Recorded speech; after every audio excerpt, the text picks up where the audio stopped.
Paris, la mesure fiscale phare du budget 2018, qui prévoit une suppression des cotisations salariales en échange d'une hausse de la CSG, aura des conséquences inégales selon les catégories de contribuables concernés. Comment s'articulera la réforme? Qui en profitera? Que prévoit le gouvernement? L'exécutif a promis d'augmenter de 1,7 point le taux normal de la CSG, contribution sociale généralisée, utilisée pour financer la protection sociale, sécurité sociale, prestations familiales. Cette augmentation devrait rapporter un peu plus de 20 milliards d'euros aux finances publiques. L'objectif est de compenser la suppression des cotisations chômage et maladie pour les salariés du secteur privé, qui représentent 3,15% du salaire, 2,40% pour l'assurance chômage, 0,75% pour l'assurance maladie. La substitution se fera à coût nul pour les finances publiques, a assuré Emmanuel Macron. Pourquoi cette réforme? En déplaçant ces 20 milliards d'euros de cotisations salariales vers la CSG, caractérisée par des taux faibles, mais une assiette large, le gouvernement souhaite redonner du pouvoir d'achat aux actifs, soumis selon lui à une pression fiscale excessive. D'après Bercy, 7 milliards d'euros devraient être rendus aux travailleurs. L'objectif est d'augmenter le salaire de ceux qui travaillent et sont parfois touchés par un certain désespoir à ne pas voir cela récompensé, a expliqué le ministre des Comptes publics, Gérald Darmanin. Par la même occasion, l'exécutif souhaite rendre plus universel le financement de la protection sociale, et notamment celui de l'UNEDIC, en mettant à contribution les retraités et les fonctionnaires, qui ne bénéficient pourtant pas de l'assurance chômage. Comment s'articulera-t-elle? La hausse de la CSG interviendra le 1er janvier 2018. La baisse des cotisations salariales, qui devait à l'origine intervenir intégralement début 2018, sera pour sa part mise en œuvre en deux temps, en raison des contraintes financières qui pèsent sur le projet de budget 2018.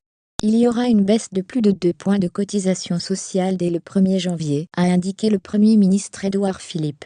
La deuxième baisse, d'un peu plus d'1 point, interviendra le 1er octobre, a-t-il précisé. Selon Bercy, 21 millions de Français verront leurs revenus améliorés. Qui seront les gagnants? En premier lieu, les salariés du privé, qui vont voir disparaître de leur feuille de paie 2 lignes de cotisation. Selon le gouvernement, un salarié payé au SMIC gagnera 130 € de plus en 2018. À partir de 2019, son gain passera à 260 € par an, tandis qu'un salarié payé 200 € net empochera 500 € supplémentaires. Pour éviter que la réforme profite seulement aux salariés, le gouvernement a promis des mesures compensatoires pour les travailleurs indépendants, agriculteurs, artisans, commerçants, non soumis aux cotisations salariales. Ils bénéficieront d'une baisse des cotisations familiales et d'une baisse des cotisations maladie, censée permettre un gain de pouvoir d'achat pour 75% des indépendants, à savoir ceux dont les revenus n'excèdent pas 43,000 € par an. Les fonctionnaires, quant à eux, bénéficieront de mesures compensant la hausse de CSG, comme la suppression de la cotisation exceptionnelle de solidarité, CES, mais pas d'un gain de pouvoir d'achat, contrairement aux promesses du candidat Macron. Qui seront les perdants? Selon Didier Laforge, directeur du droit fiscal au cabinet Fidal, les perdants de la réforme seront les retraités, qui devront supporter la hausse de la CSG sans bénéficier des contreparties prévues pour les salariés du privé, les indépendants ou les fonctionnaires.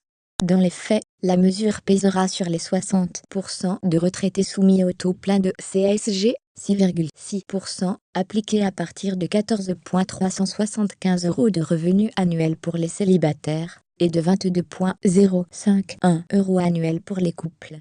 Les 40% restants, exonérés de CSG ou soumis à la CSG à taux réduit, 3,8%, ne seront pas concernés. Une restriction jugée insuffisante par la droite, qui dénonce un matraquage fiscal, mais aussi par une partie du PS, pour qui cette réforme va frapper les retraités très durement. L'effort demandé aux retraités les plus aisés est destiné aux plus jeunes générations, et pour récompenser le travail. Ce n'est pas un effort pour alimenter les caisses de l'État, a défendu de son côté le ministre de l'économie Bruno Le Maire.